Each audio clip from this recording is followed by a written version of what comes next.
This is the BBC Home Service and the British Forces Network in Germany. Saturday Night Theatre. We present Raymond Huntley, George Merritt and Dennis Hawthorne in The Narrow Corner by Somerset Maugham. Adapted for broadcasting by HOWARD AGG.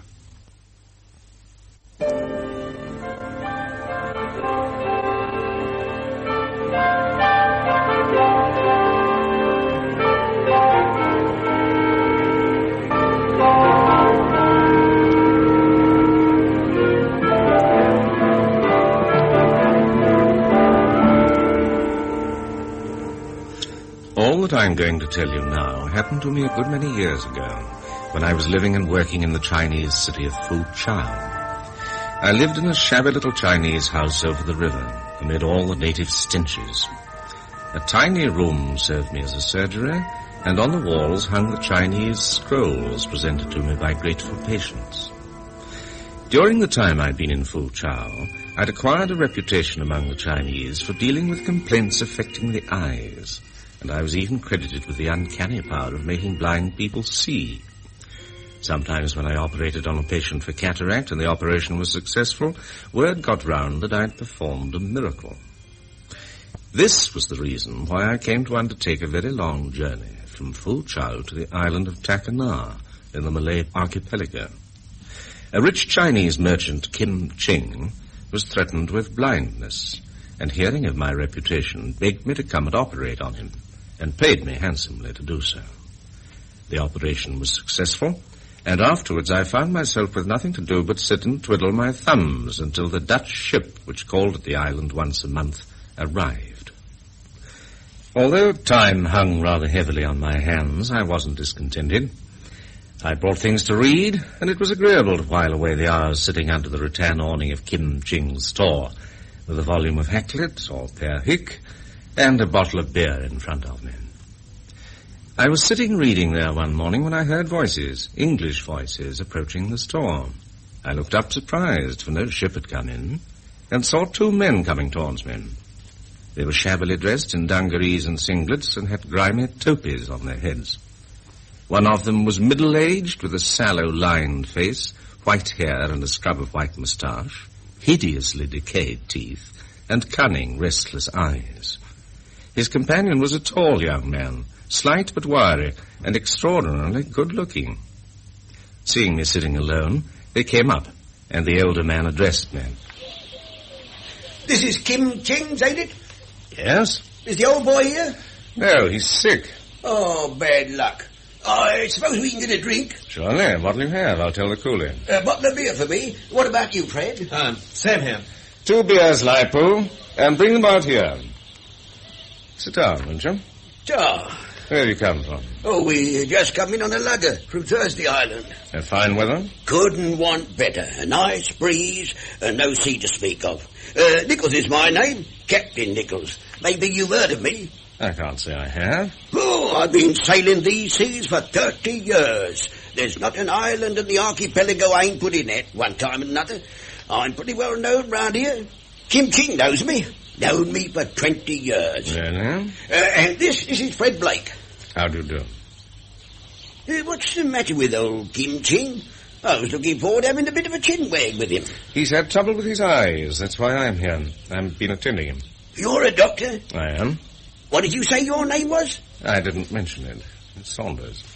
Saunders, I knew it. Did you? How? I knew your face. I could swear I'd seen you somewhere. Fuchao, that's where I've seen you. Possibly. I live there. What did I tell you? Everyone in Fuchao knows Doc Saunders. Best doctor in the Far East, Fred. The Chinese swear by him. You did a job on a pal of mine once, Doc. Did I? Yes, everyone said he'd go blind. Nothing could stop it. And now he can see as well as you or me. Well, this is a joyful surprise. Shake hands, Doc. And I don't mind telling you it's a bit of luck for me coming across you like this. Hey, Fred? The Doc's the very man I wanted to meet. I suffer from dyspepsia, something chronic. Oh, you and your dyspepsia. Oh, you can talk like that because you don't know what it is. I'm a martyr to it. It's like this, Doc. I enjoy my food, not foul-house, mind you. I like it good, and I like it simple. Not a big eater. I've never been that. Cut off the joint, a couple of veg, with a bit of cheese to finish up with, and I'm satisfied. Mm-hmm. Well, you couldn't eat anything simpler than that, now, could you? Well, 20 minutes after, rigorous clockwork. Ooh, agony. I tell you, life ain't worth living when you suffer like that. If there's anyone that can do anything for me, it's you. I know that, Doc. Well, I can't work miracles. No, yeah, but you can't expect anyone to do much in a minute for a chronic condition like yours. No, I don't ask that, but you can prescribe for me, can't you? There's nothing I won't try. What I'd like you to do is to make a thorough examination of me, see? How long are you staying here? Oh, our time's our own. But we're pushing off as soon as we've got what we want. You trading? Yes, in a manner of speaking. If anything comes along, we ain't going to miss a chance. Who wouldn't? What cargo are you carrying? Oh, a bit of everything. Not going to Macassar by any chance? We might be. Why? Oh, I just wondered. Look here, why don't you both come and dine with me tonight? I'm staying at the rest house, about 10 minutes' walk from here, through the plantation. I can get you some sort of meal. That would be fine. A change from the lugger, wouldn't it, Fred? No, you don't want to be bothered with us. No bother. I'll meet you there about 6. Don't you worry, Doc. We'll be there. Ta. I was intrigued by these two strangers who'd so unexpectedly appeared on the island, and curious as to what the connection was between them. Fred Blake didn't at all give the impression of being a born sailor. He was hard to place. Obviously, he was not a roughneck. He had manners, and came, I should have said, of a good family. But why he was sailing those lonely seas on a purling lugger with someone like Captain Nichols was mysterious. If they were in partnership, then I was inclined to think that it wasn't a very honest one, and that Fred Blake would almost certainly come out of it the worse.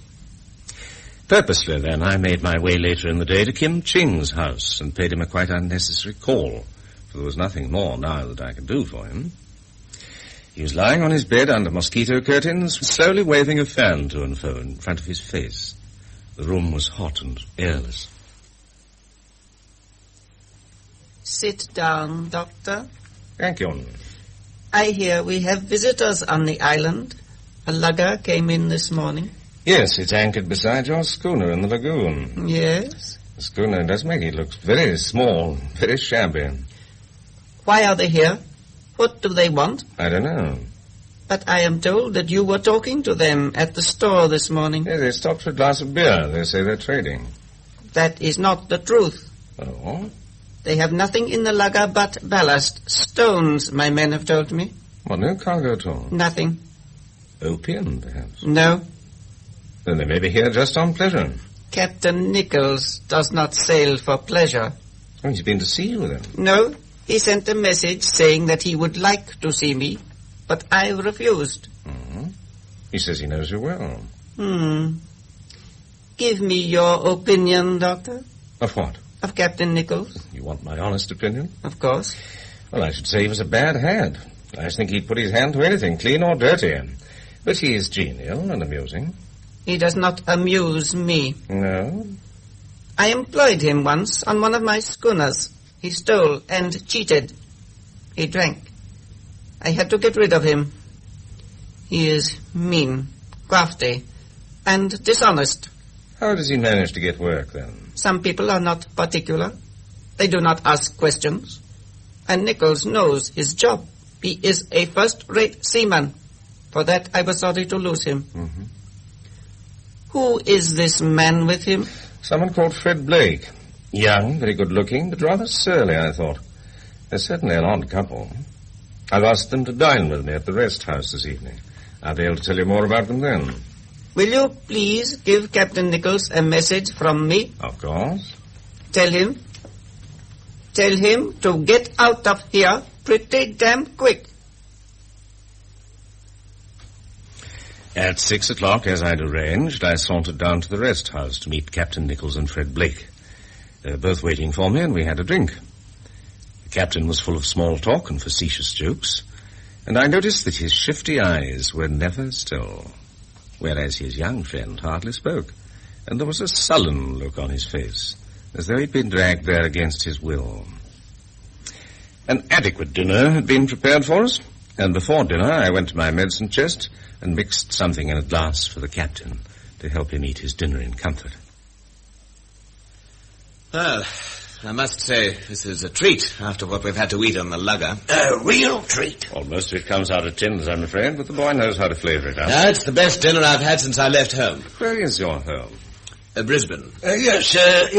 Fred's an Australian. He's got a bit of capital, and he thought he'd like to have a look-see on the chance he might find something in these parts he'd like to invest in. Buy a plantation or do a bit of pearl fishing.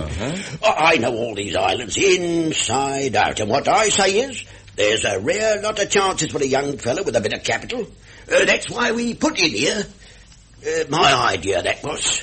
It struck me we might do business with old King Ching. I sent him a message, say I'd like to see him and have a talk with him. Yes, so he told me. Ah, did he? What else did he say? Told me to tell you that you'd better get out of here pretty damn quick. Well, that's a nice way to talk, I must say. What's he got against me? My impression is that he's got a good memory. Well, we had a bit of a disagreement, I'll own that, but it was donkeys years ago. There's no sense in holding the thing up against a fella all that while. Forgive and forget, I say. Live and let live. Oh, you know, I don't believe I'm going to have dyspepsia tonight. Oh, I don't think you will. You're a magician, Doc. Thank you.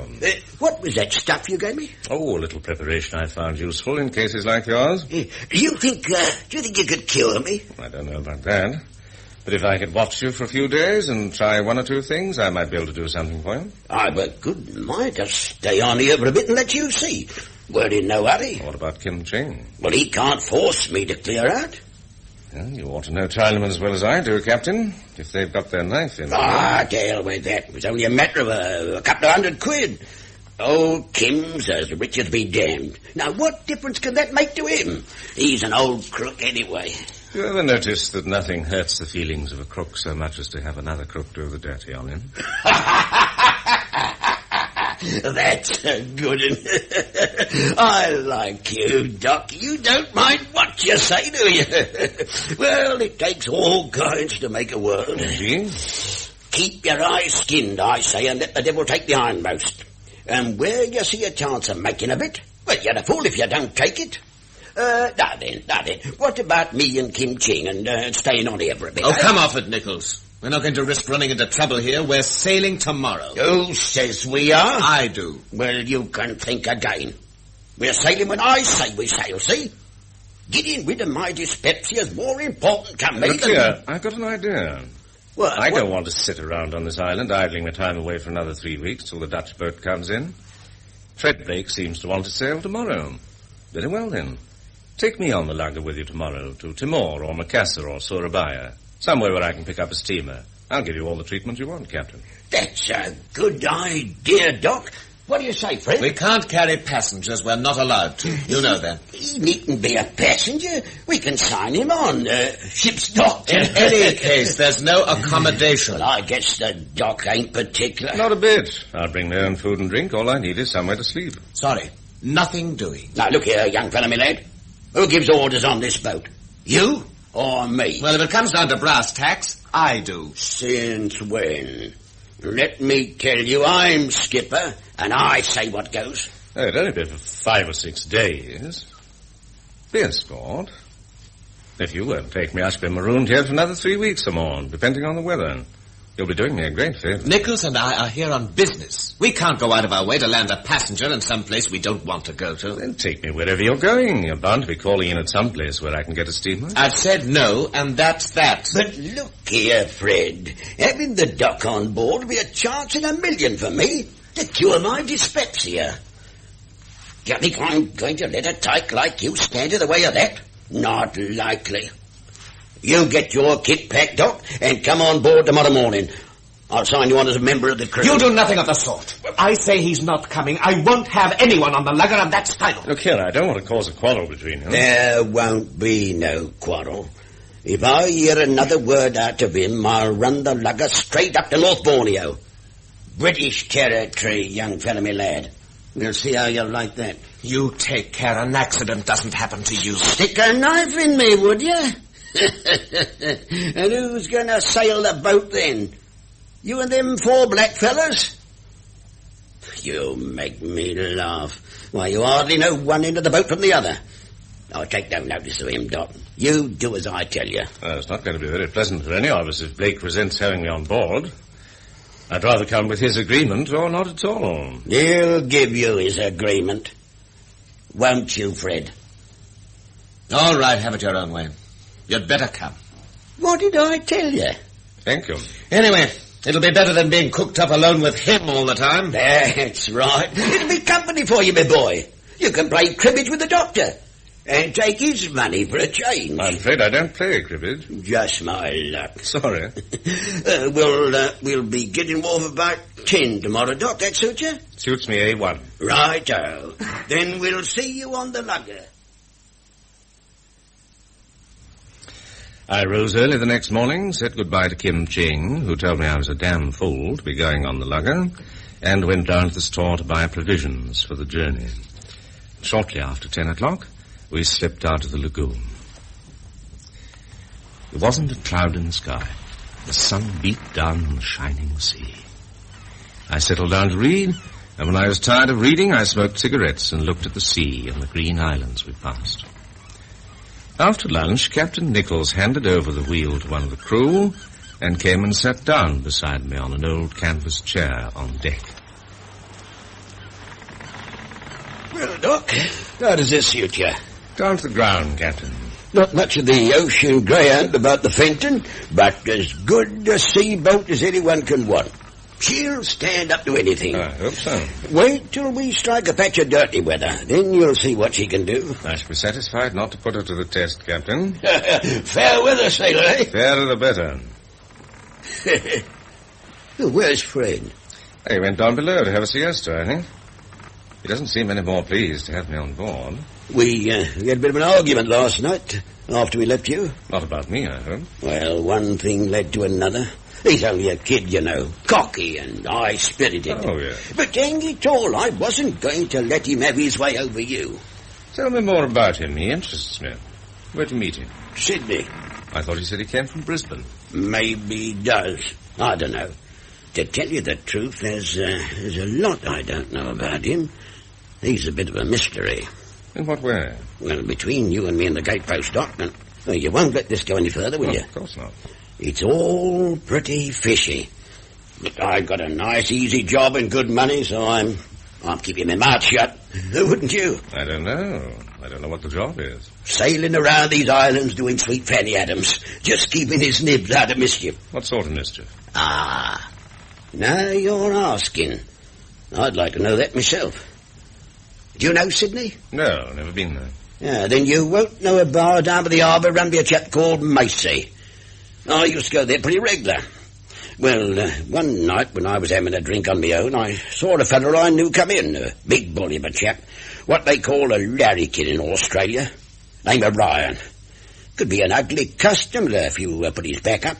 Paid you to keep in with him. He had something to do with politics. I'd borrowed £1 off him the last time I'd seen him, and, I was that hard up, and I still hadn't the money to pay him back. When he came into the bar, I pretended not to see him, but he saw me all right. Well, Captain, I haven't seen you for quite a bit. How's the world treating you these days? Rotten. Oh, I'm sorry to hear that. You still looking for a job? Yes. You'd think they'd jump at me, wouldn't you? Me, what's commanded more ships than you can count on the fingers of your two hands. Oh, you're a first-rate seaman, I know that. Steam or sail, I don't mind what it is. But can I get a job? Not a smeller one. And it's not for want of trying, I can tell you. Just sheer bad luck. Oh, I'm sure it is. Now, finish that beer and have another with me. Ta! 2 beers, miss. Look here, Ryan, I'm sorry about that £1 you let me. It's been on my mind ever since, but the truth is, I've had all I could do just to keep body and soul together. Oh, forget it, old chap. What's £1? I know you're all right. You're a good fella, Bill. Tom, you mean? Ah, of course I do. Tom. I always get your name mixed up with another chap. Well, as I say, what's the good of having money if you can't lend it to a pal when he's down on his luck? Yes, and I'd do the same for you, Ryan. I know you would. Don't you give it another thought. Pay me when you can. Now, here's your beer. Sure. There's too many people around this bar. Can't hear oneself talk. Let's go over there in the corner. Righto.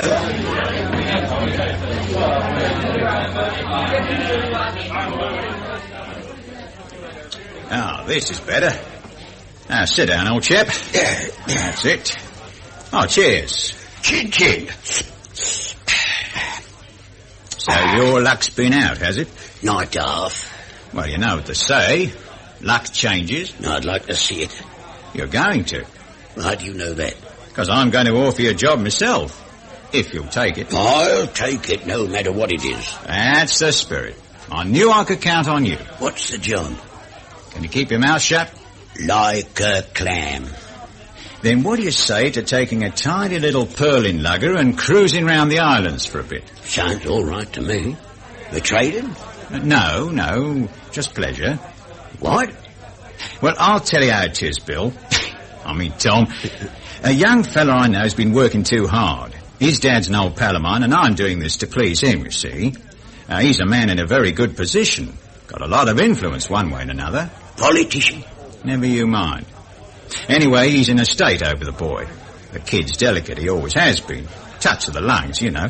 The doctors say the best thing he can do is to have a cruise on a sailing ship, but he's got to be kept quiet and away from where there's a lot of people. Well, his dad didn't like the idea of him taking a passage on any old ship, so he's bought the lugger I spoke of. And that's the job. To sail it. Child's play. I'm sure it is to you. And there's no need to tie yourself down to any schedule. You don't have to hurry. No, you can go anywhere you like, and when you get to some island that looks as though you could stay there for a bit, well, you just stay. And how long is this for? Oh, I don't exactly know. That depends on the boy's health. 3 or 4 months, maybe longer. I see. And what do I get out of it? 200 quid when you sail, and 200 when you come back. Oh, I'd rather have 400 down. I dare say you would, but that's not what I'm offering you. Well, I'm not particular. Anything to oblige a friend. Good old Bill. Tom? Tom. Where's the lugger now? I'd like to have a look at her. Oh, you can. She's not in Sydney. She's up the coast a few miles, but you've got nothing to worry about. She's in good shape. What about her crew? And that's all fixed. Black fellas from Torres Straits. They brought her down from Thursday Island to sell her. They know their job. And stores and all that? It's all there. You've got enough food to last you 3 months without buying anything. Now, all you've got to do is to get on board and sail away. When? Tomorrow night. That's a bit quick, ain't it? Well, the boy's dad's a big businessman, you see. That's the way he does things, right on the spot. No messing about. How do I get to the lugger? Yeah, I was coming to that. You better meet me at the corner of Market Street tomorrow night at 10 o'clock. Market Street, 10 o'clock. That's it. Now, I'll pull up in my car opposite the newspaper kiosk and you just jump in quickly. I don't want to hang about. Then I'll drive you along the coast to the lugger and the dinghy will be waiting to take us out to it. Okay. There's just one thing I'd like to say to you. Huh? Well, it refers to now and later. If you don't want a knife in your back or a bullet in your guts, you better not try any monkey tricks, you see. Don't you have no fear. When a chap treats me like a gentleman, I behave like one. Good enough. Well, you finished your beer? Yes. Yeah, then you better go out the bar first. I'll wait here for a bit. Now, don't forget, 10 o'clock, corner of Market Street, opposite the kiosk. See you tomorrow, Bill. Tom? Yeah, I'll get it right one day. So long, Tom.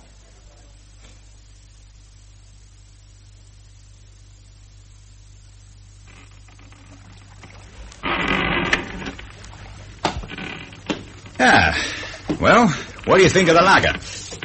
It's too dark to see much.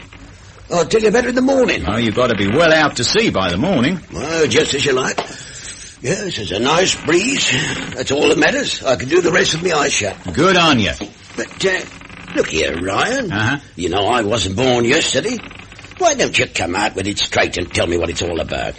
Bill, old sport. Ask no questions. Well, I can't help thinking, can I? No, you can't help thinking. But just you believe what you're told, or I swear I'll knock your bloody teeth down your throat myself. Well, let's straighten up, ain't it? Now come below and meet the boy. He's in the cabin.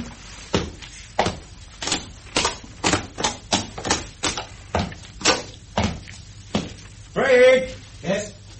Yes, Captain Nichols. This is Fred Blake. Glad to know you.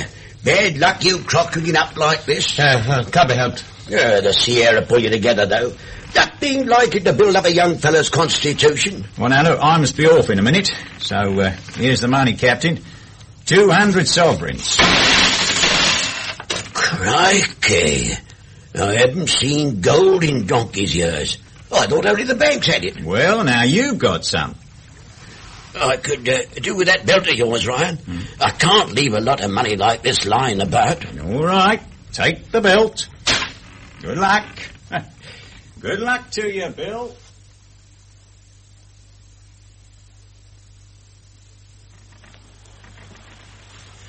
Well, Doc, believe me or believe me not, that's how I come to be on the lug with Fred Blake. Oh, I see. Of course, he didn't look like what he does now. That night I met him in the cabin. He was all dolled up then, in a smart blue suit, collar and tie, and brown shoes. Proper swell he looked. But ill.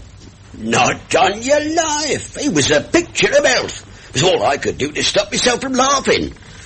Bit jumpy, and I'd have said he was scared. Scared of what? Search me. He ain't told me a thing about himself. Not a blooming word. But I put two and two together, and I've got a pretty shrewd idea what's at the bottom of it. Oh? Politics. That's why Ryan's mixed up in it. The government's pretty rocky in New South Wales. They're hanging on by the skin of their teeth. And there's an election soon. Now, if there was a scandal, they'd go out tomorrow. I shouldn't be surprised if Fred Blake wasn't the son of somebody pretty high up. Is one of the ministers in the government called Blake? Blake's no more his name than it is mine. But I'll bet you that he's the son or the nephew of a minister, all right. And if there'd been a stink and it come out what he'd done, the minister would lose his seat and the governor be kicked out. So I think that's why they decided to get him out of the way for a bit. And what do you think he did? Well, your guess is as good as mine. Could be murder. Murder? He's only a kid. Maybe, but old enough to hang.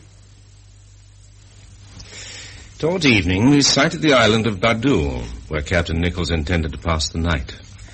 It was a lonely-looking island, uninhabited, and to our surprise, we found a schooner already anchored there. She turned out to be a pearler from Port Darwin, and as one of the Japanese divers on board was suffering from an attack of dysentery, the captain of the schooner, an Australian, asked me for medical help. I was rowed across to the schooner. I gave the sick man an injection and returned to the Fenton, where I found Captain Nichols and Fred Blake sitting on deck playing cribbage under the light of the hurricane lamp. One of the crew was playing an accordion down below. You fix him up all right, Doc? I've done my best. Did you bring the newspaper the captain promised me, the Sydney Bulletin? Yes, he gave it me just as I left. Here it is. Thanks. I'd like to have a look at it. What, now? We haven't finished our game. We can finish it later. I'm going forward for a bit. Anxious to read the paper, isn't he? Did you have a look at it? No, the captain gave it to me just as I was getting into the dinghy. It was too dark to read. He acts like that everywhere we stop. Acts like what? Well, the first thing he asks, is there a cable or a wireless on the island? Have they any Australian newspapers? He's waiting to hear about something. I'd like to know what it is. Well, we'll get the paper from him when he comes back and see what's in it. Well, there's another thing I don't understand. The luck he has at cribbage. It's phenomenal. I've never seen anything like it. No? Night after we sailed from Sydney, he said, what about a game of cribbage? Well, we had to pass the time somehow, and I knew he'd got a good bit of money on him, so I didn't see why I shouldn't have a bit of it. I've played cribbage all my life, and I thought I got a soft thing on. Soft me eye. I haven't had one winning day since. I've lost near on £70. And it's not as if he could play. It's the devil's own luck he has. Perhaps he plays a bit of the new thing. Don't you believe it. What I don't know about cribbage ain't worth knowing. No, it's just confounded luck. But luck can't go on forever. It's bound to change. And when it does, you see I'll get back all I've lost, and all he's got besides. He's coming. Well, let's get on with our game, Captain. Where were we? Finished reading the paper? Yes, there was nothing in it. All the same, I'd like to have a look at it. I'm afraid you can't. What? Well, you should have said so before. I didn't think you were interested. I chucked it overboard. Now, your take, isn't it? Yes. 15-2. 15-4, 15-6, and 15-8, and 6 are 14, and 1 for his knob, 17. God, what luck you have.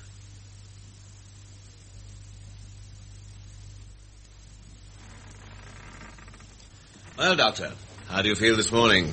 I think battered is the word. A dirty night, wasn't it? I couldn't tell you. Mercifully, I slept through it. What? Now, how could you? It blew like the devil. There was a hell of a racket. It didn't let up until 3 o'clock this morning. We lost one of the dinghies and the jib. It was torn to shreds. Were you on deck all night? Yes, I thought if we foundered, I'd rather be in the open. There wouldn't have been much chance for you. No, I know that. Weren't you afraid? No, I think if it's coming to you, it'll come. And there's nothing you can do about it. Well, what's the good of being frightened beforehand? It's a question of age, I think. The old are more easily frightened than the young.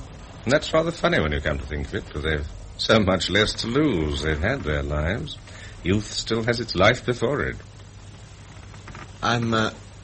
I'm sorry I was so short with you when you asked if you could have a passage on this boat. Oh, that's all right. Well, I've been ill, you know, and my nerves are a bit jumpy. I'm not crazy about people I don't know. I can understand that. I don't want you to think that I'm just a larrikin. I don't.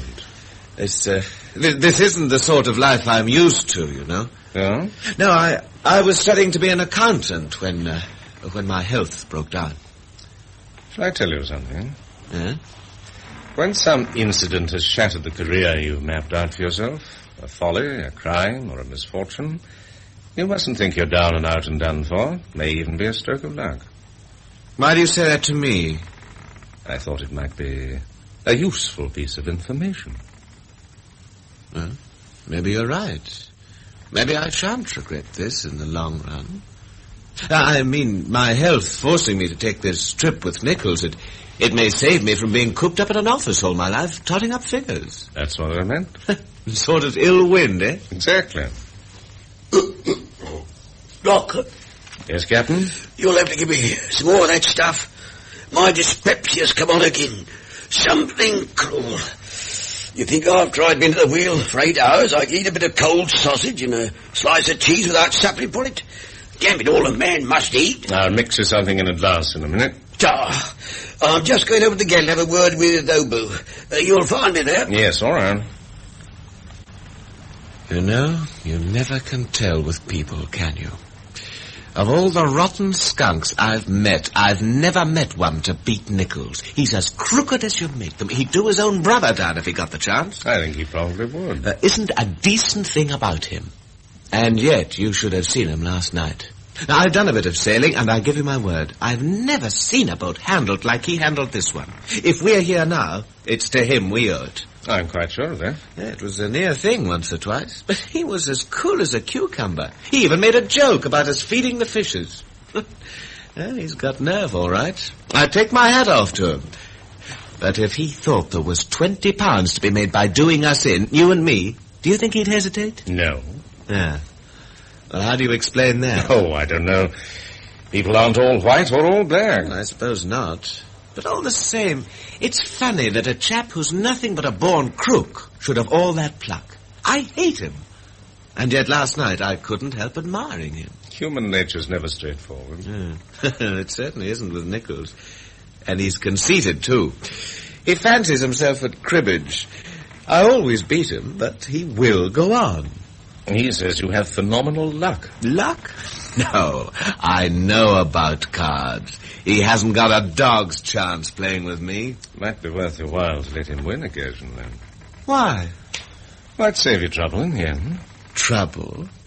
Oh, don't you worry. I'm not afraid of him. If he tries any of his dirty tricks, he'll get what's coming to him. For some 24 hours after the monsoon, which had forced us off our course, we were becalmed on a flat, motionless sea. And it wasn't until the 6th day, with just enough wind to fill our sails, that we sighted the town on the twin island of Canda, where it had been arranged that I should leave the Fenton and pick up a steamer that called there regularly. Inquiring if there was a place in the town where I could stay till the ship called, we were directed to a small hotel not far from the harbour. No one was about. We sat down at a table on the veranda and thumped it with our fists. Presently a half-caste came out to us, but he couldn't understand anything but Dutch. He ran across the street and in a moment returned with a young man who must have been 6'3" at least. A powerful, broad-shouldered fellow with a rather ugly face, but gentle eyes, wearing neat, clean ducks. He spoke excellent English and obligingly secured a room for me in the hotel. Then we invited him to sit down and have a glass of beer with us. Are you Dutch? No, I'm a Dane. Erik Christessen. I represent a Danish company here. Been here long? 4 years. Oh, good heavens. Oh, well, it's a fine place, really. It's the most romantic spot in the East. The firm wanted me to move, but I begged them to let me stay on. Don't look as if there was much business here. Bit dead and alive, ain't it? Oh, it wasn't always so. In the old days, I believe there was so much traffic that sometimes the harbour was full of vessels, and they had to wait outside until there was room for them to enter. Centre of the spice trade, was it? Cloves and nutmegs and all that sort of thing? Yes, the old Dutch merchants were so rich here, they didn't know what to do with their money. I've been told there's marble palaces and I don't know what all. Well, hardly palaces, though many of the houses are built out of marble. They used to belong to the old Buccaneers. Do you get any newspapers here? English ones, I mean. No London papers, but Frith gets a paper from Australia. Frith? Who's he? Oh, he's an Englishman who lives here. He gets a bundle of Sydney bulletins every mail. Do you think he'd let me have a squint at the latest? Of course. A mail came in 4 days ago. I'm going to see him later in the day. I'll borrow them from him and leave them here for you when I return. What name shall I give? Mine's Blake, and this is Dr. Saunders, and Captain Nichols. I'm very pleased to make your acquaintance. It's not often we get strangers on the island, and it's always a pleasure to me to meet English people. I hope you'll stay here long enough to let me show you round. The island is lovely. Oh, I expect we'll be here for 2 or 3 days anyhow. I am glad. And if there's anything I can do for you, you must please let me know. Well, Doc, how's things? Got settled in your room all right? Yes, thank you. It's not at all bad. What's that paper you're reading? The latest Sydney Bulletin. I got it from Blake only a few minutes ago. Oh. For some reason, he was reluctant to give it to me. Find anything in it? Not much. They've had an election in New South Wales, I see. Who got in? Labour, it seems. Same as before. Fred say anything? No. Except that he wasn't interested in politics. Gives nothing away, does he? Not a thing. By the way, where is he? Gone off somewhere. Told me to tell you he'd see you later on board. Looking for a girl. I don't blame him. Though I don't know what he thinks he's going to find in a place like this. It's risky, you know. Tell me, have you ever heard of someone called Patrick Hudson? Patrick Hudson. Yes. Yes, there was a fellow by that name that come to a sticky end in Sydney. That's the man. Yeah, not so very long before we sailed. The papers was full of it. What exactly happened? He was shot. Suicide? No, they said he couldn't have done it himself. There'd been a fight and the room was in an hell of a mess. They found him lying in a pool of blood on the floor. Who was he? I mean, what sort of man? Rough diamond, they say. Been a railway worker and worked his way up. Took to politics and all that. He was a member for some place. Labour, of course. Something about it here. About his wife. Oh? What'd it say? She's just hanged herself. There's an account of the inquest. Yes, there's a lot of people thought she'd done it, but they couldn't prove nothing against her. The jury found she'd committed suicide while temporarily insane. Now, they say, no one will ever solve the mystery of Patrick Hudson's death. Looks as though she did him in, don't it? Her conscience must have haunted her. Nasty thing, a conscience. Do you suffer from one, Captain? Good old Doc. You will have your joke, won't you? You know what I suffer from. Dyspepsia. The following afternoon, just before sunset, Erik Christessen called for us in an old car and drove us up to Frith's house, where we'd been invited for supper. It was about 3 miles out of the town, and the road wound pleasantly through plantations of portly and profitable nutmeg trees. Frith came out to meet us as we drove up to the house. He was a rather fat man, shabbily dressed in khaki shorts and an open shirt, and badly in need of a shave. He led us into a very large room which served as a parlour and dining room. A tiny little old man, wrinkled, battered, and bowed, with eyes as darting and mischievous as a monkey's, got up from a chair and stared at us as we came in. This is Swan. He's by way of being my father-in-law. Mr. Swan is his feed. Yeah. I came out here 50 years ago. I was mate of sailing vessel. I'm a seafaring man myself, sir. I've been pretty well most things in my day. I've been captain of schooner in slave trade. Blackbirding. There was a nice little bit of money to be picked up that way in the old days. I've been blacksmith, I've been trader, I've been planter. I don't know what I haven't been. I've had a lot of money in my time. Haven't I, George? So I've always heard. Got nothing now but this plantation. Never mind. It gives me enough to live on, and that's all that matters. I've had 4 wives and children. More children than you can count. Grab a scotch, gentlemen. Thank you. Thanks. Give him Tata rum. If he's sailor man, he don't want that stinking whiskey of yours. Whiskey being ruined in the Pacific. If everybody stuck to rum and sails, things wouldn't be what they are now. Not by a long chalk. You're dead right, sir. I shouldn't be at all surprised if it ain't whiskey what's played havoc with my digestion. I'm a martyr to dyspepsia, you know. Have been for years. I never know what it is to have pain in my tummy. Rheumatism's my trouble. One has to have something, isn't it so, Doctor? Apparently. Well, you can't have anything worse than dyspepsia. You can take my word for it. We will, Captain. I'd be a rich man now if it hadn't been for my dyspepsia. Money is not everything. Well, I'm not saying it is. As long as I have a roof over my head and 3 meals a day, I'm content. Leisure's the important thing. Born idle, that's where you are, George. You think of nothing but books. Read. Only by reading can you come to know the truth. Toulouse won't put 3 meals a day on table. Only money will do that. I've a great respect for money myself, sir. He looks a crook to me. Yeah. Where you find him, Erik? Oh, you have had too much rum, Mr. Swan. Oh, no offence, Mick. No offence taken, sir. I'd ever so much sooner somebody called me a crook than a fool. What does a fellow mean when he says you're a crook, eh? He means you're cleverer than him, that's all. I know a crook when I see one. Been a bit of a crook myself at times. When it comes to that, who hasn't? Here's Louise. That looks as if supper's nearly ready. Come along with you. Come and meet Erik's friends. This is my daughter. There are, I suppose, very few occasions in life when someone we meet suddenly takes our breath away by their beauty. But this, I confess, happened to me when I looked at Frith's daughter. She was wearing a sarong of green silk embroidered with gold that fitted her slim body like a sheath, tight over the lower part of her young breasts and tight over her narrow hips. Her bosom and legs were bare, and her skin was burned by the sun to a rich honey colour. Her hair was ash blonde. She had an indolent grace and slenderness that reminded me of one of those goddesses whose statues adorn the museums. It was entrancing to come upon her in this tropic scene. Almost at once a Malay servant brought in a great bowl of soup, and we sat down at the table. Louise sat next to Fred Blake, and one had only to see her easy gaiety and her animation to know how much she liked his company. He was not shy with women, and evidently knew how to entertain them. And looking at him as he talked and laughed with her, one was very conscious of his charm. When dinner was finished, Louise took Swan by the arm and led the wizened gnome out of the room to bed.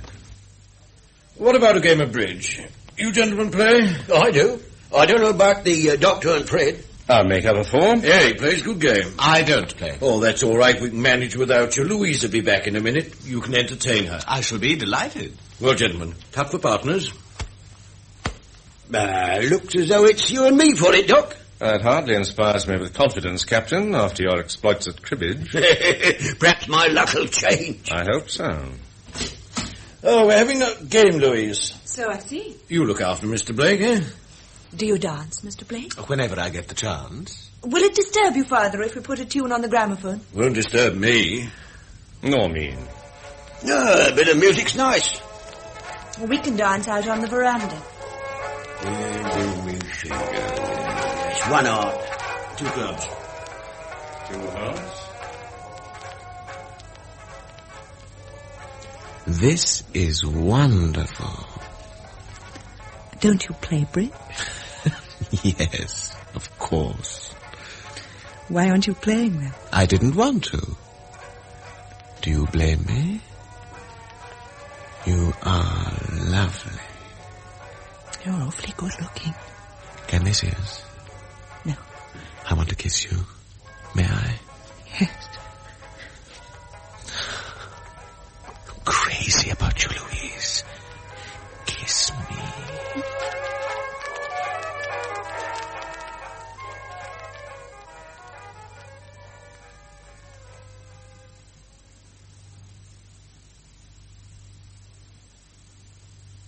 This is where I live, Doctor.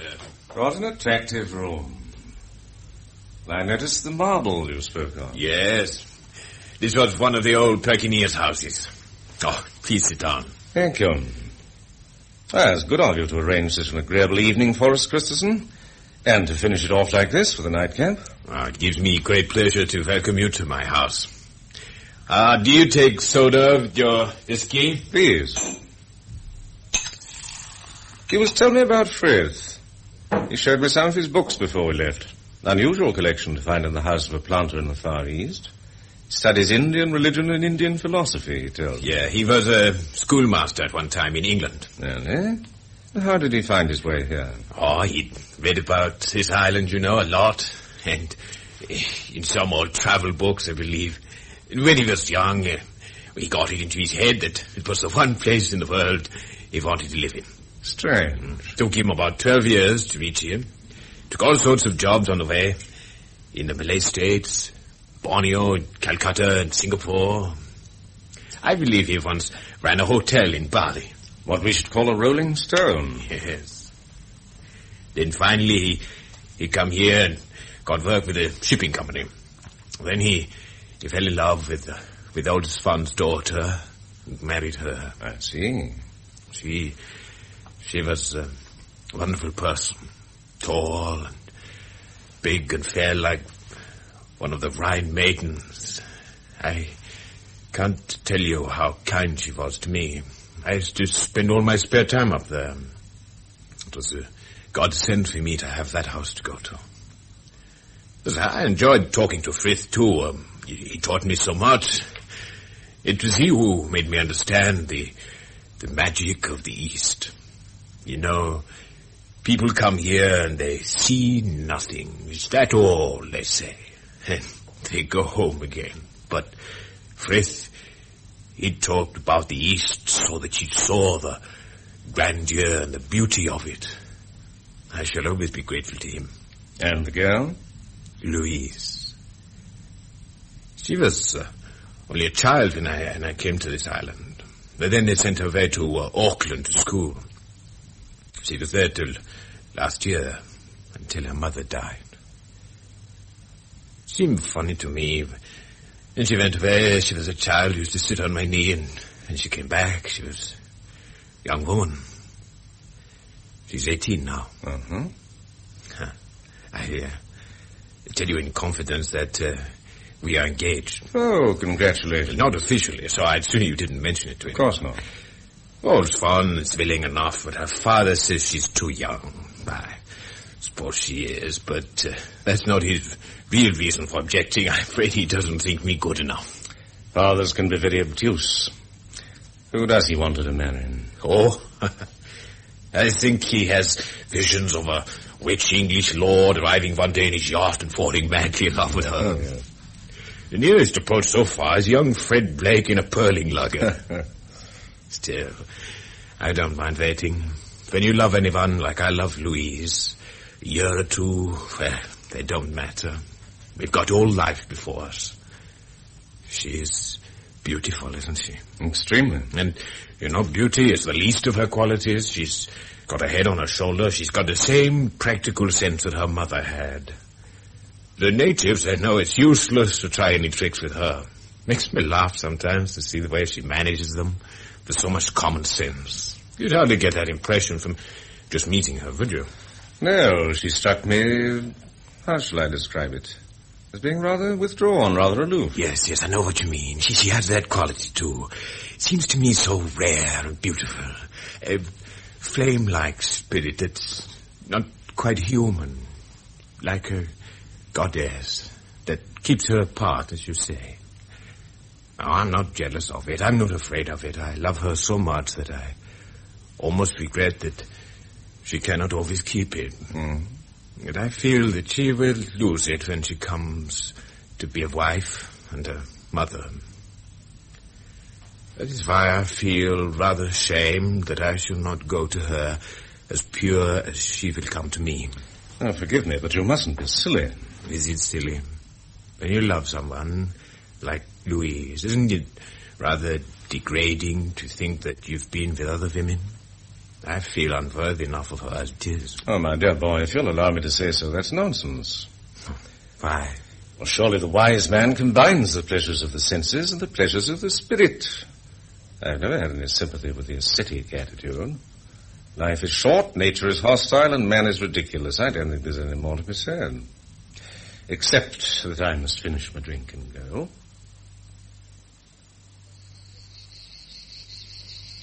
Well, Doc, feel like a game of piquet this evening? Why not? Must do something to pass the time, mustn't we?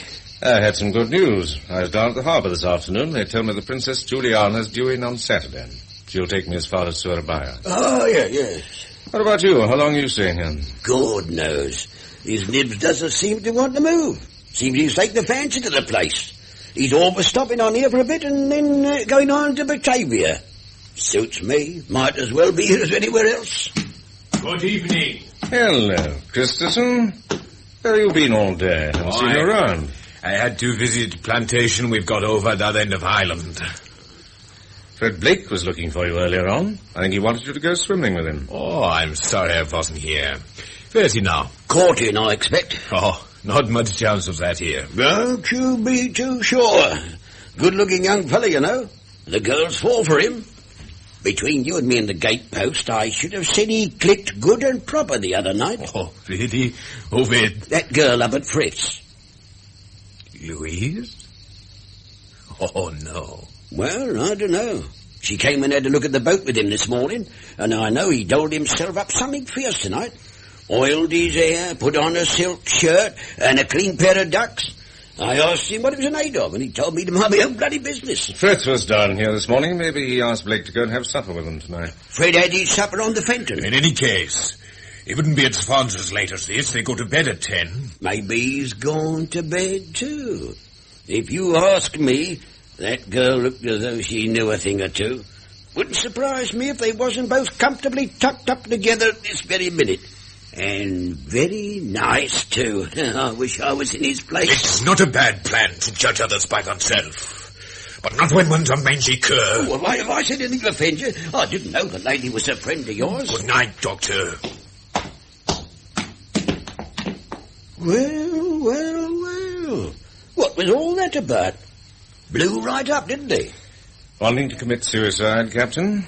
One blow from that great fist of his, and he wouldn't have to bother any more about dyspepsia or anything else. Well, what was he so upset about? Sweet on the girl himself? Well, there are men who object to hearing their girlfriends spoken of in that way. Oh, come on, fair Doc. If a girl's easy, a chap likes to know. Well, there's a chance for him, ain't there? Stands to reason. You know, you're one of the dirtiest tykes I've ever met, Captain. That's a compliment in a way, ain't it? I didn't intend it to be. Funny part is you don't like me any the less if I am, do you? Seems that proves something. What?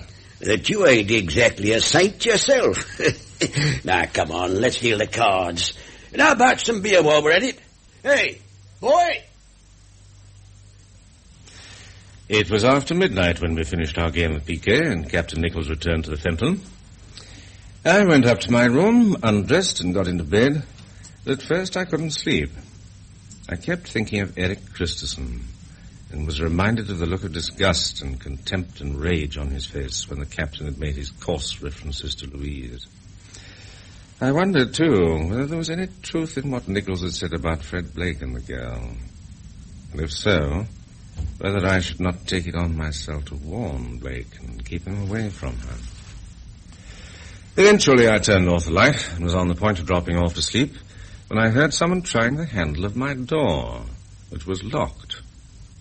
On opening it, I saw the night watchman holding a lantern, and just beside him, Fred Blake. It's me, Doctor. I want to see you. It's frightfully important. Let me come in. Oh, wait a minute until I light the lamp. Here you are, Watchman. Thank you. Something dreadful has happened. You must come to Eric's at once. There's been an accident. What do you mean? He shot himself. Good God. I've just come from his house. He's dead. You sure? Yes. Well, if he's dead, what's the good of my coming? He can't be left lying like that. Come and see him. Oh, my God. Well, perhaps you can do something. Well, what can I do? Who's there? Nobody. He's lying there alone. I can't bear it. You must do something. For God's sake, come. You need a drink. Now, remember, we're in a foreign country. We don't want to run up against the authorities. The Dutch aren't very easy people to deal with, I believe. Yeah. Drink this. If he's dead, you can do no good. Neither can I. We'd better keep out of it. Did anyone see you there? Where? At his house. No. I was only there a minute. I rushed straight round here. No one saw me. What made you go to Christessen's house? I had to. I had something to say to him that couldn't wait. Well, you'd better tell me. It's that girl up at Old Swan's. Louise. Well, what about her? I had a bit of fun with her tonight. Fun? You know what I mean.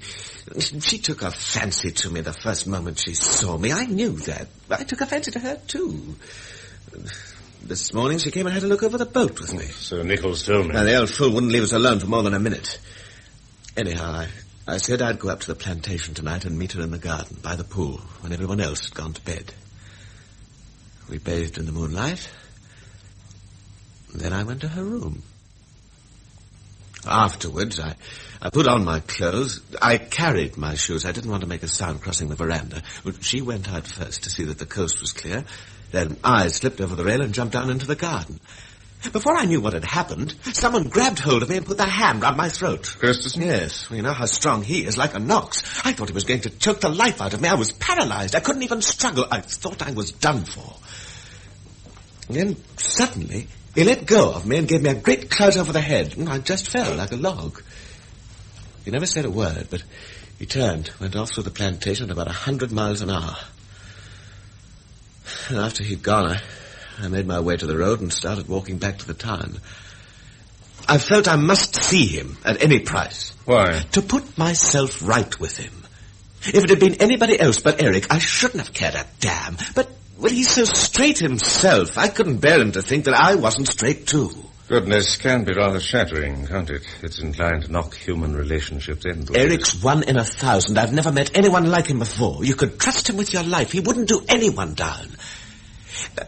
Damn it, what Louise and I had done was only human nature. I couldn't help myself, neither could she. I didn't want him to think that But you were rather a cad.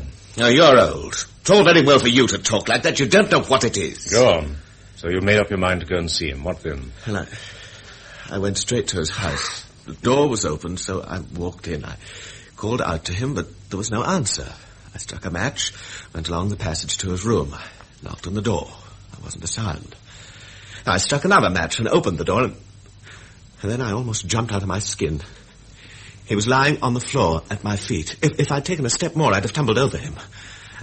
I thought he'd fainted or was drunk or something. I went across to the table and lit the lamp, and then I held it over him. Oh, my God. The whole side of his head was shot away. He had a revolver clenched in his hand. There was blood all over the place. It was horrible. I'll never forget it as long as I live. What in God's name made him do it? I think it's obvious. He was engaged to Louise. What? Erik? Their engagement was unofficial. No one knew about it. And how did you? He told me so himself in confidence. She never said a word. Oh, God, if I'd known that, I wouldn't have touched her with a barge pole. Oh, why didn't he kill me or her instead of himself? Curious, isn't it? She meant nothing to me. I'd never have thought of fooling about with her if I'd known. She meant everything to him. He was in love with her. Oh, life is damnable. You start a thing and you don't think twice about it, and then there's hell to pay. I think there's a curse on me. I make trouble wherever I go. I wish I was dead. You'll get over it, you know. There's nothing one doesn't get over. I swear it's not all my fault. She's as much to blame as I am. Oh? Well, why did she leave me alone, eh?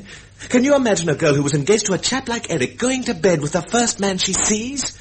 Yes, well, that's one thing. He was well rid of her. You're talking rubbish. Tell me, when you left the house, did you leave the lamp burning? Yes. Yes, I never thought. I just turned and ran here as quick as I could. Oh, well, he could just as well have shot himself with the light burning as in the darkness. It's odd that none of the boys should have heard anything.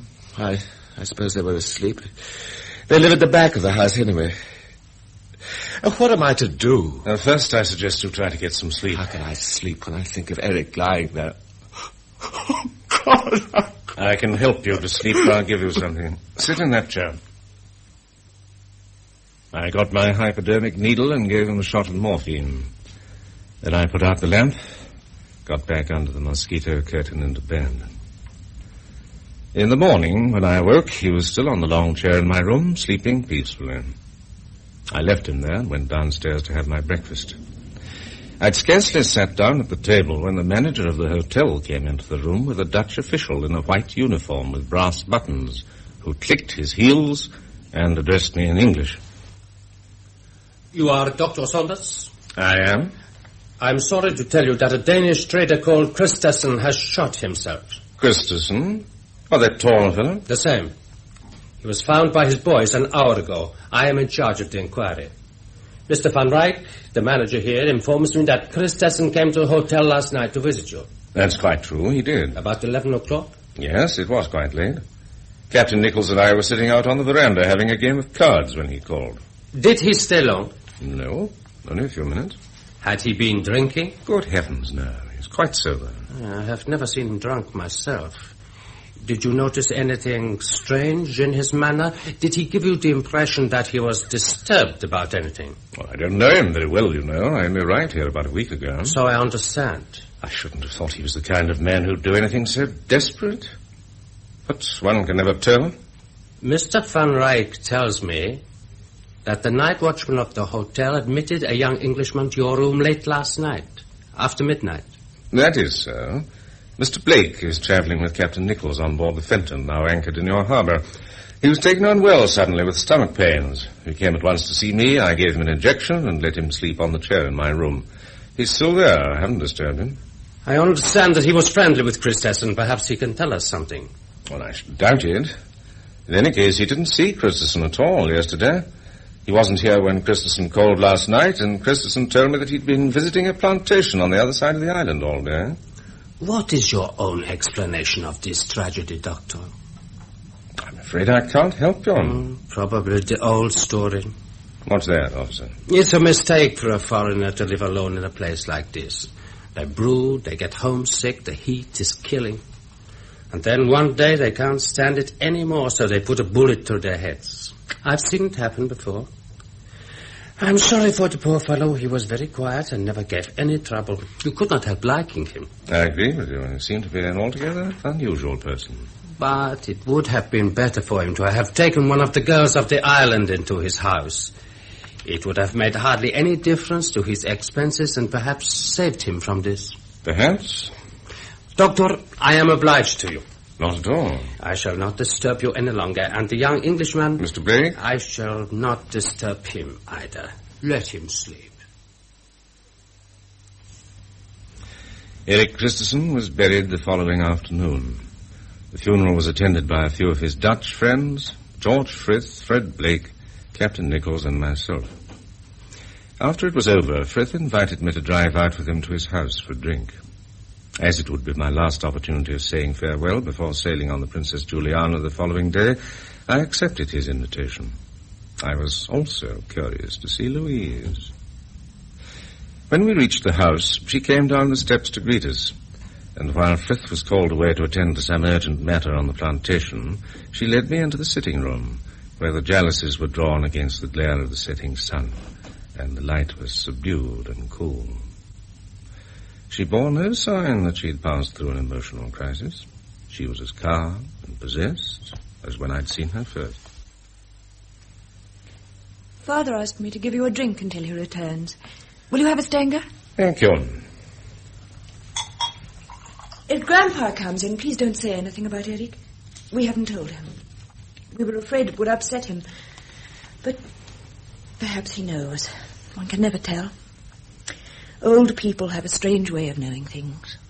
Christessen's death must have been a great shock to him. Yes. I owe a great deal to him. When I was a child, I used to worship him. Were you in love with him? With one part of me, perhaps. Why do you ask? If you weren't wholly in love with him, why did you become engaged to him? He talked to me a great deal about you one night. He told me in confidence that he was going to marry you. I promised Mother I would before she died. Oh, I see. I was very fond of him. I knew him so well. I was very much at home with him. I think if he'd wanted to marry me just when my mother died and I was so unhappy, I might have loved him. But he didn't want to take advantage of the feelings I had then. He thought I was too young. And Father didn't very much want me to marry him. So I gathered. But in spite of that, you were going to marry him one day. Yes, I suppose we should have married in the end. Been quite happy. If nothing had happened. And if we hadn't come to the island. You might never have met Fred Blake. Does he know I was engaged to Erik? He does now, I told him. Was that why he wouldn't see me when I called at the hotel yesterday? I imagine so. Why did you come to see him? I couldn't believe it when they told me Erik had shot himself. I wanted to know if it was possible that he knew about Fred. He saw him coming out of your room that night. He was in the garden when Fred Blake jumped over the rail of your veranda. That's why he shot himself. You were to blame. No, I wasn't. What makes you think that? He was very much in love with you. It wasn't me he loved, really.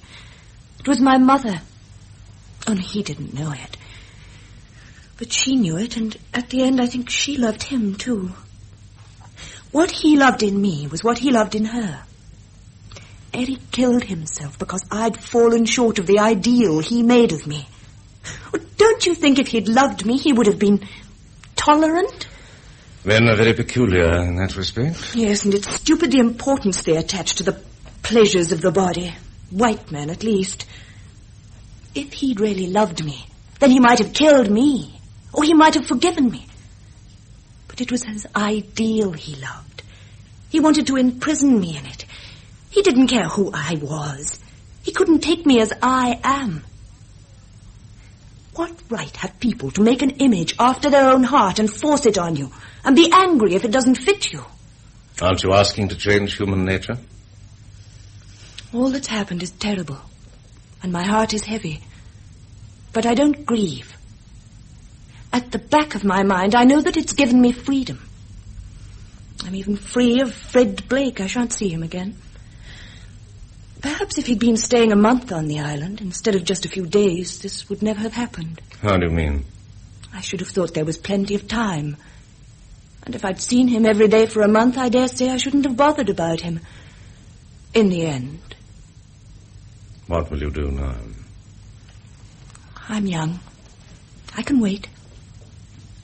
When Grandpa dies, this will be mine. Perhaps I shall sell it. Father wants to go to India. The world is wide. But I am I. I don't want to dream anyone else's dream. I want to dream my own. Frith joined us presently, and when we'd finished our drinks, we walked across the compound to his car.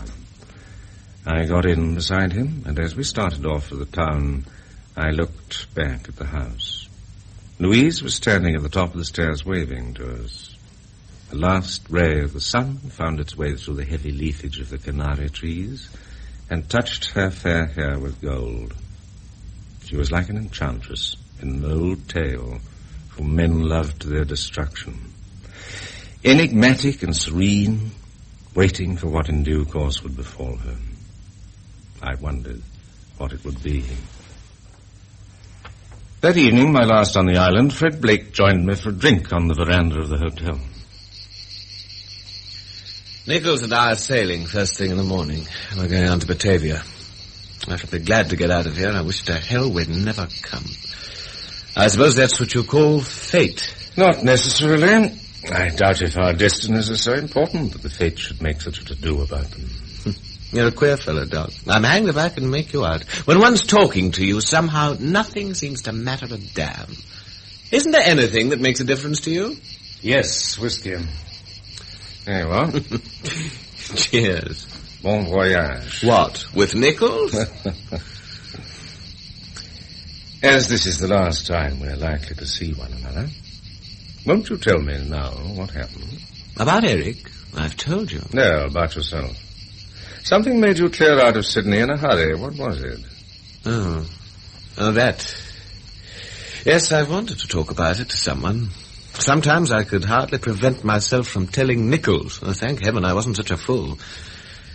But isn't it bloody to think that one's life should be ruined by an accident? It's so damned unfair. And I think of all I had to look forward to. My people are in a good position. My father's in one of the best firms in Sydney. He was going to buy me a partnership. I'd have made plenty of money and had a good life. I'd probably have gone into politics as he did. I'd have married sooner or later, settled down in a nice home. If anyone had a chance, I had. And now, look at me.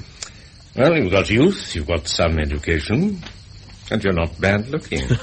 That's what makes me laugh. If I'd been downright ugly, I'd be in Sydney now. Oh, well, that sounds conceited, I expect, but...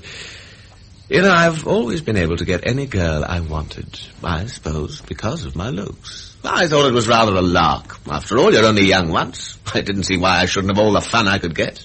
Do you blame me? No, the only people who would are those who've never had your opportunities. And then, of all the rotten luck, I had to run into that woman. What woman? One weekend, a chap brought his wife to spend the day up at our house. His name was Hudson. Patrick Hudson. Oh, yes. He was a chap with a lot of influence in politics. Father said he could make all the difference at the election. So, of course, we had to make a fuss of him. I was told to look after Mrs. Hudson. She was nothing much to look at. Thin and scraggy and tall. Well, she must have been over 40. Well, when I was showing her round the garden, she asked me if I'd have tea with her one afternoon the following week at the Pacific. Do you know Sydney? No, I don't. Well, the Pacific's a place where they have dancing. I couldn't very well say no, because of Father and everything, so I went. She knew how to dance, I'll say that for her. But there are ways and ways of dancing. You know what I mean? Not quite. She was shameless. Of course, I saw what she was up to, and I couldn't help laughing, but... I thought if she wanted me to play that game, I'd play it. In the end, we went to a place I knew and had a bit of a rough and tumble. I thought that would be the finish. Not on your life. She said she'd fallen in love with me the first time she saw me. I tried to shake her off, but I couldn't. She was on the phone at all hours of the day, ringing up the house or the office and leaving messages for me until I began to get scared. She didn't mind what risks she took. Didn't her husband mind? Huh? Oh, Pat Hudson, well, he treated me just like a boy. He never took much notice of me. He probably thought it was all a joke. Well, at last I got fed up with it all. She wouldn't leave me alone. I couldn't call my soul my own. I couldn't stick it anymore. So, I told her I was sick and tired of the whole thing and it had got to stop. And what did she say to that? Oh, there was one hell of a scene. She screamed and cried, said she loved me and wanted to marry me and that she couldn't live without me. She was like a mad woman. I've never seen anything like it. But I didn't care.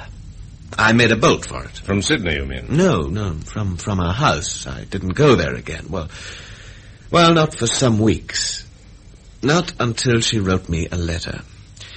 She said she was awfully sorry she'd made all those scenes. She thought she must have been crazy, but she'd had time to calm down. Everything was all right now, and she didn't bear me any ill will.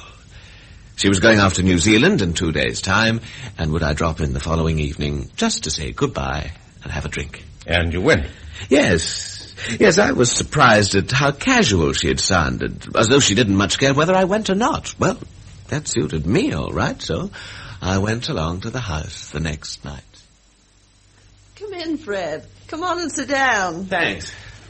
Pat isn't here. He's gone to Brisbane for a day or two. Yes, I heard he was going. Father said something about it. I'm afraid we must talk about him for a minute, though. I don't want to get into any trouble if I can help it. Things might be a little awkward. Huh? That's one reason why I hoped you'd come this evening. How do you mean, awkward? Oh, don't worry, not for you. You're absolutely safe. But I think it's just as well we should both tell the same story, if we have to, if he should ask any questions. You mean he knows about us? Well, you remember that night we drove back from the beach, the last time we met? Yes. Well, someone saw us together and told Pat about it. He didn't like it. I said you were waiting for a friend to drive you home and they didn't turn up, so I give you a lift. I don't think he'll mention it again, but if he does, I just want you to back me up. Well, of course I will. Yes, I knew you would. So, now let's forget about it, whiskey? Thanks. You know, I'm really rather excited about my trip. I've never been to New Zealand, and I believe it's wonderful. Yes, I hear. I'm going to stay with friends. They have a lovely house by the sea. It should be fun. And the doctor says it's just what I need. A complete change. Here. Is that all right for you? Fine. Well, Fred, here's how. Cheers, Florrie. Oh, by the way, what time do you make it? 6:20. Oh, good. Good, then I don't need to leave the house for another half hour. I'm going to pictures. I thought you were all dressed up. Ah, it's a new dress. Do you like it? Very much. I think the colour suits me, don't you? And the shape. Fred. Yes? You know, it wouldn't hurt you to kiss me goodbye, would it? No, I don't suppose it would. Then why don't you? Maybe I will, when I go. Why not now? You may forget. All right, Florrie. Have a nice trip. Bon voyage. No, Fred, no. Properly. Like you used to kiss me. That's enough. You promised there'd be no silly business. Yeah, I know. I didn't mean there to be, but I can't help it now that I see you. Oh, Fred, come on, be kind to me. Please, just this once. It'll be the last time I'm going away tomorrow. You won't be bothered with me anymore. Well, you do like me a little, don't you? Well, yes, of course. Well, then put your arms around me. Come on.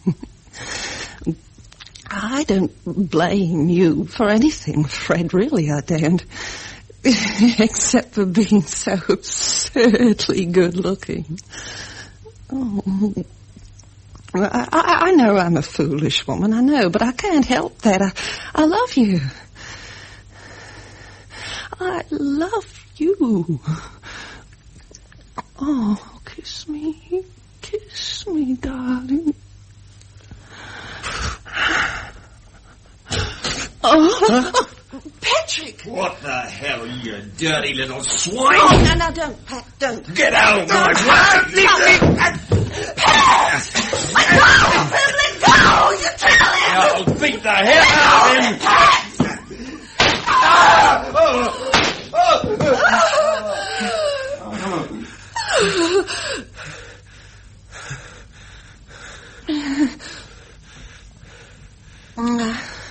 I think it's all right. He's dead. You said he'd gone away. Oh, no, he didn't go. He had a telephone message. How do you know? I sent it. You? What for? My God, you mean this was a put-up job? No, don't be silly. What you've got to do now is keep your head. Go on home. Have supper quietly with your family as though nothing had happened. Well, I'm going to the cinema like I said I would. You are mad. Stark, raving mad. No, I'm not. I know what I'm doing. Now, you'll be all right if you just do what I say. See, you just behave as if nothing had happened and leave it all to me. Oh, you've got nothing to be afraid of. I won't let him touch you. You're mine, and I know how to look after what belongs to me. I love you, and I want you. And when it's all over and forgotten, we'll be married. What a fool you were to think that I was ever going to give you up. I shall never forget the look on her face as she said that. It made my blood run cold. I was in a trap, and there was no way of getting out of it. Who fired the shots, Mrs. Hudson? No, I did. You were carrying a revolver. Oh, of course I wasn't. When we were struggling on the floor, and I thought he was going to kill me, I suddenly felt a revolver put in my hand. I swear I didn't know what I was doing. It all happened in a second. I twisted my arm and fired. And then I fired again. My God, the nerve that woman had got. I was trembling like a leaf. She was as cool as a cucumber. Did you go home, as she told you to? Yes, I wanted time to think. But before I went to bed that night, I made a clean breast of the whole thing to my father. I told him that I'd only fired in self-defense, which was true. He said the thing had got to be hushed up. He couldn't afford a scandal with the election coming on. I should have to get out of the country. That's why he bought the lugger and why I came away with Nichols. I stayed in bed for over a week, pretending I had fever, until the night Father drove me along the coast to where the lugger was anchored. Well, in the meantime, what about the police? What conclusion did they come to? They reckoned that the crime had a political motive. Hudson was known to have a lot of enemies. They didn't suspect Mrs. Hudson. They may have done, but if they did, they couldn't pin anything on her. She had a perfect alibi. She said she'd spent the evening at the cinema, came home, and found her husband dead. The papers said she made an awful scene, screaming and crying and rushing out of the house to call the neighbors when she discovered him. She could prove she'd been at the cinema. She'd part of the ticket still in her bag, and she'd spoken to 2 people she knew who were there. She said she'd gone to the cinema because, believing her husband had left for Brisbane, she didn't particularly want to stay in the house alone. The police asked her why he hadn't gone to Brisbane. She said she'd no idea. They couldn't prove a thing against her. Then why she just hanged herself? How did you know that? I read about the inquest in a copy of the Sydney paper you gave me. It gave me an awful turn when I read it. She was horrible, and I hated her. Yet I suppose she must have been in love with me to do what she did. Why do you think she did it? I mean, take her life. Perhaps my father had something to do with it. Your father? I don't think he'd be satisfied till he got even with her. I shouldn't put it past him to have told her that I'd confessed everything and the police were going to arrest her. Plausible, but she chose an unpleasant way of doing away with herself. She's ruined my life. And it was only the merest chance that I met her. What the hell does it all mean? Why are we here? Where are we going? What can we do? Any of us? My dear boy, you don't expect me to answer that, do you? Ever since men picked up a glimmer of intelligence, they've been asking those questions. What is it the Bible says? Short, therefore, is man's life, and narrow is the corner of the earth wherein he dwells. You must take life as you find it, friend. I'm fed up with life as I find it. You know, the most valuable thing I've learned is to regret nothing. Oddly enough, most misfortunes have their compensations. With a certain humor and a good deal of horse sense, one can make a fairly good job of what is, after all, a matter of very small consequence. You're a stranger in the world yet. Presently, like a man on a desert island, you'll learn to do without what you can't get and make the most of what you can. I'll either have life on my own terms or not at all. No, I don't want your resignation. You may one day. Never. Never. At dawn the next morning, the Fentons slipped out of the harbour, and that was the last I saw of Fred Blake. But not of Captain Nichols. By an odd coincidence, on my way through Singapore a month later, I was sitting on the little dusty terrace of my hotel reading when I heard someone call me. I looked up, and to my astonishment I saw the captain coming towards me. Well. This is a small world, ain't it, Doc? It certainly is. I was passing by and saw you sitting there. I come to say how do you do you? Oh, sit down and have a drink. Don't mind if I do. Good heavens, you've had your teeth out. Yes, I promised you I would, didn't I? You was quite right. The dentist said he wasn't surprised I suffer from dyspepsia. It's a miracle I've gone as long as I have, according to him. They were rotten, every one of them. And certainly didn't add to your beauty.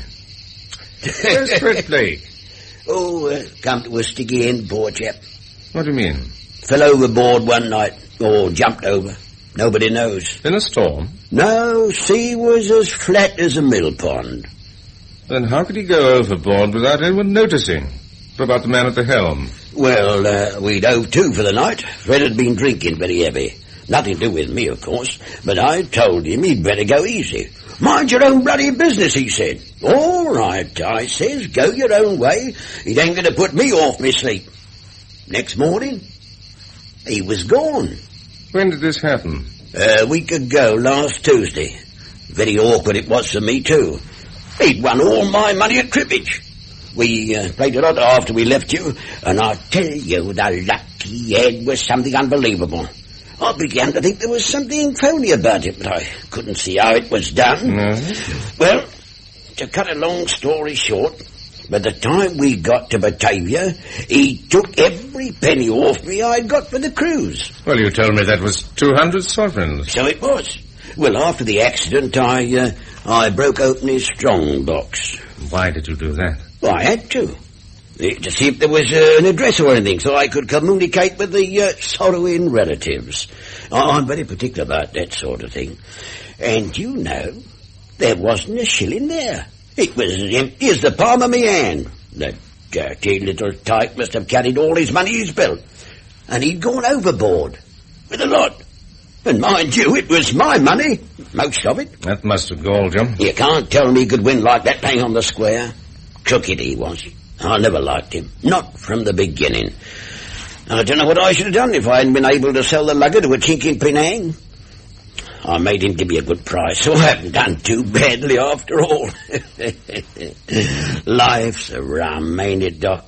Like a bloody seesaw. Up and down, up and down. It's a queer story, Captain. I wonder if there's any truth in it. Here, Doc. What do you mean by that? What I say. I suppose you didn't by any chance push Fred Blake overboard when he was drunk? Well, that's a nice way to talk. It's the first time anyone's ever accused me of doing the dirty on someone, Captain, is it? You didn't know he kept his money in his belt. You thought it was in his strong box. It was quite a package for a bum like you. I wouldn't put it past you. Good old Doc. Still the same. Haven't changed, have you? Look here. What about that drink you were going to give me? You shall have it, you scoundrel. Wait up!